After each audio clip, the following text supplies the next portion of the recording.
فيورنتينا الذي يحضر بهذه المباراة، وحكم المواجهة يوليان فاينبرغر الذي يعطي إذن البداية لهذه المباراة التي يساعد فيها أندرياس هايندرايش، وكذلك المساعد الثاني كولبيت الذي قاد ريال مدريد في 3 سنوات 178 مباراة، من خلالها حقق 118 انتصار و28 تعادل بالنسبة لسيد جوزيه مورينيو.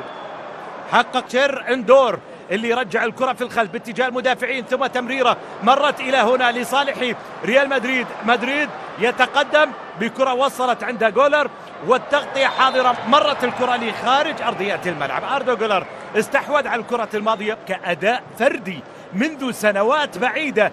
شاهدنا قطعة من عناصر كرة القدم في الثمانينات والتسعينات، وركلة ركنية للريال اللعبت داخل المنطقة برأسية مبعدة، وتعود وتصل هنا لعناصر الريال. الكرة خطيرة من أمام منطقة الجزاء، ذهبت بكم إلى الثلاثي الرائع جدا أرين روبن وكذلك نيستر روي وكذلك سيدال.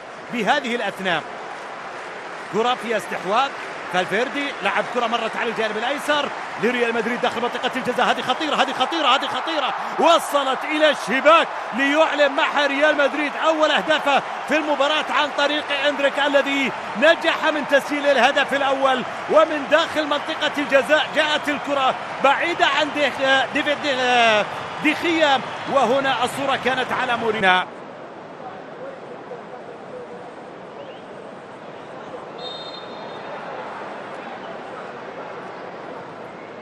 الرجل الذي تحمل أفكاره للكثير ربما في هذا العام وليس في هذه المباراة فقط.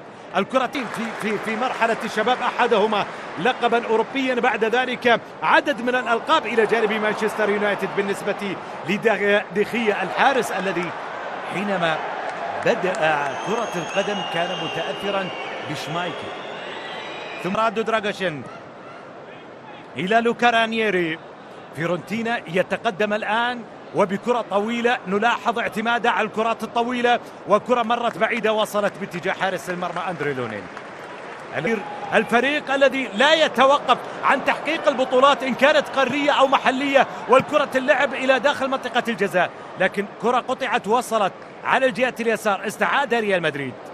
أسطورة كبيرة لا شك، هذا النادي هو أسطورة كبيرة على مستوى تحقيق الإنجازات والألقاب. لما تتكلم عن فريق يحصل على البطولات القارية بهذا الحجم وبهذا العدد، هذا أمر لية العالمية. هذا الملعب استضاف مباراة لريال مدريد من أمام الميلان، انتهت بالتعادل السلبي بدون أهداف. اليوم مرة أخرى يلتقي فريق إيطالي آخر ومن شمال إيطاليا، 12 متأثرة بعصر النهضة عند الدولة الجارة إيطاليا. هذه كرة اللعب إلى منطقة الجزاء، كامافينجا يلعبها ومحاولة هدف ثاني. ينجح ريال مدريد من تسجيل ثاني أهدافه في المباراة. 2-0 أصبحت النتيجة. أليكس سيريا يعلن عن نفسه في هذه المباراة، ومن المباراة الأولى مع مورينيو يعلن عن نفسه في هذه المواجهة، وهو الذي ينجح من تسجيل الهدف الثاني في شوط المباراة الأول لصالح الريال. 2-0 أصبحت المباراة بالتقدم للنجم الشاب أليكس سيريا الذي تقدم في الجانب الأيسر ونجح من تسجيل الهدف الثاني للريال. كامافينجا قاد الهجمة، هنا كامافينجا وهنا سيريا الذي نجح من تسجيل. مدريد في الطرف الأيسر، فالفيردي يلعب الكرة من الجهة اليسار، يلعب ما فيها الدفاع. فيورنتينا بمغامرة غير محسوبة وصلت الكرة لخارج أرضية الملعب إلى ركلة ركنية. مغامرة كانت من شيرندور في كرة بمنطقة الجزاء، شكلت حرج على مرمى فيورنتينا، قطعت من المدافعين، عدت في الجانب الأيسر لتعود مرة أخرى لفيورنتينا. فيولا مع الكرة الآن بالجانب الأيسر، محاولة مرور، ضغط على حمل الكرة، استعادها الريال مع الكرة بتمريرة. يا سلام على لقطة من فالفيردي، وصلت الكرة مرت هنا قريبة من منطقة الجزاء، والسقوط معه. لا يتردد حكم المباراة باحتساب مخالفة ركلة حرة مباشرة. اي نعم، حكم المباراة لا يتردد باحتساب مخالفة ركلة حرة مباشرة مع هذه اللقطة.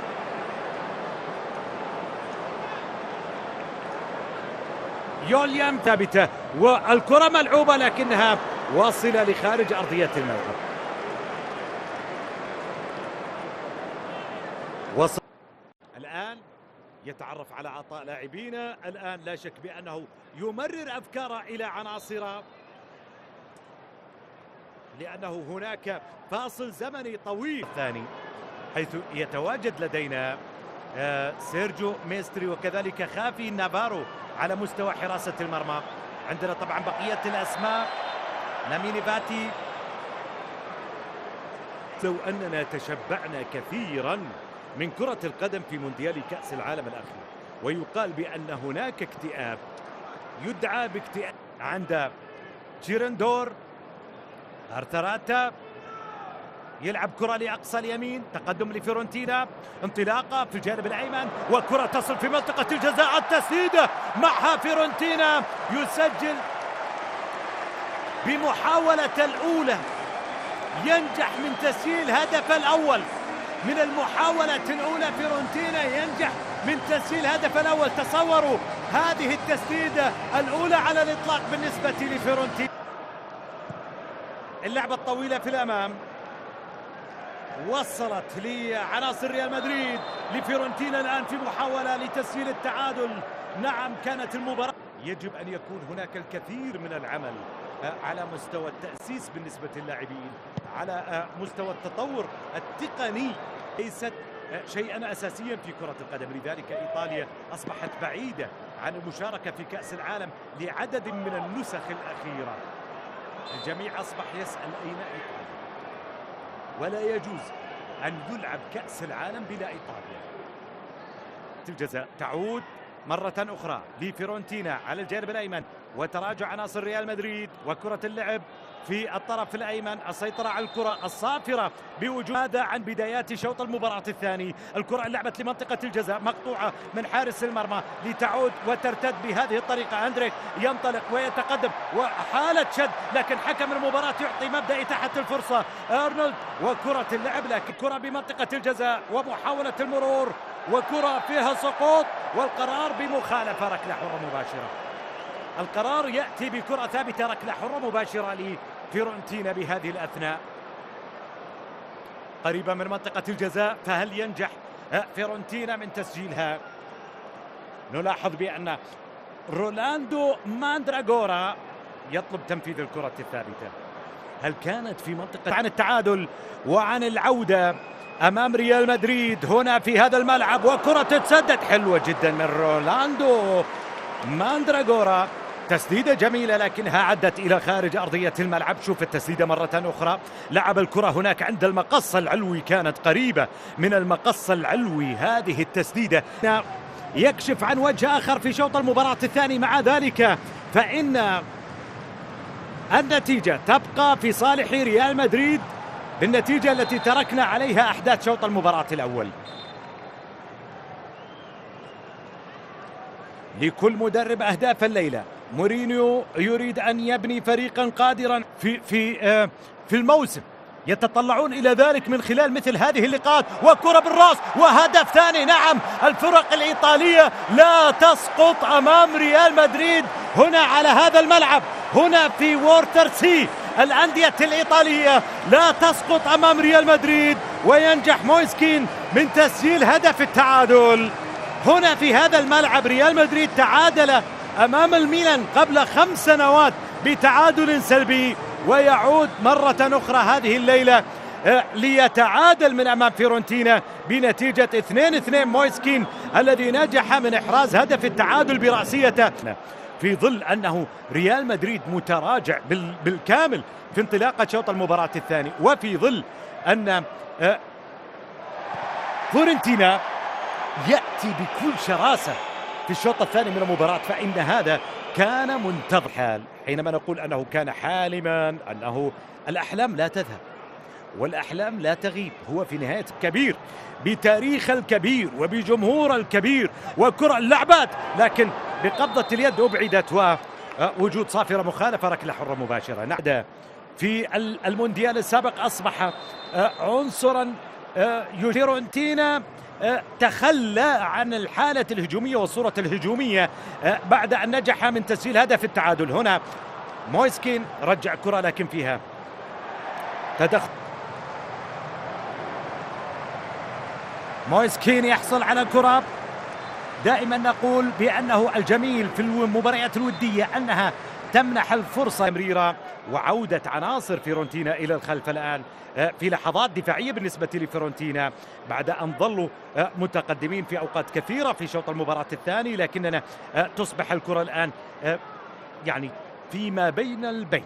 يعني الكرة لا أظن أنه كرة القدم بطبعها الجديد أصبحت تحتاج إلى المزيد من الأوقات حتى يصل الفريق إلى منطقة الجزاء، والكرة الآن إلى داخل منطقة الجزاء في محاولة اللعبة مقطوعة وتعود سيستريو أو فالفيردي إلى أندريك. مرت الكرة لبدلاء كارلوس إسبي المهاجم الشاب الذي جاء من ليفانتي، وعد بأن يقدم الكثير والكثير مع الريال، وهنا تسديدة لكنها تمر قويا في مباراة الليلة. أظهر شخصية قوية في مباراة الليلة.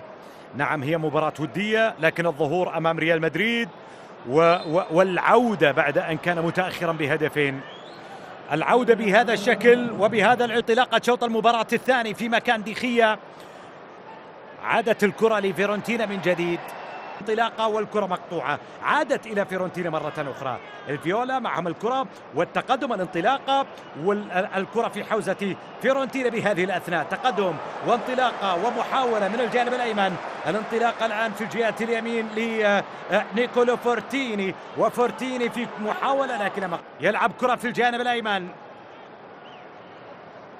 عرضية لمنطقة الجزاء، المحاولة للريال ومحاولة لكنها قطعت من أمام كارلوس إسبي، والعرضية داخل منطقة الجزاء مقطوعة. تعود من جديد داخل منطقة الجزاء والتسديدة من يانيز لكنها تمر إلى خارج أرضية الملعب.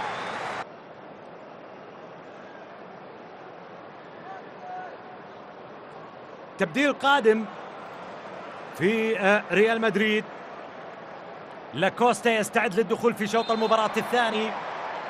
أيضا تبديلين عند فيورنتينا. فيورنتينا أكثر تحركا في إجراء التبديلات في المباراة.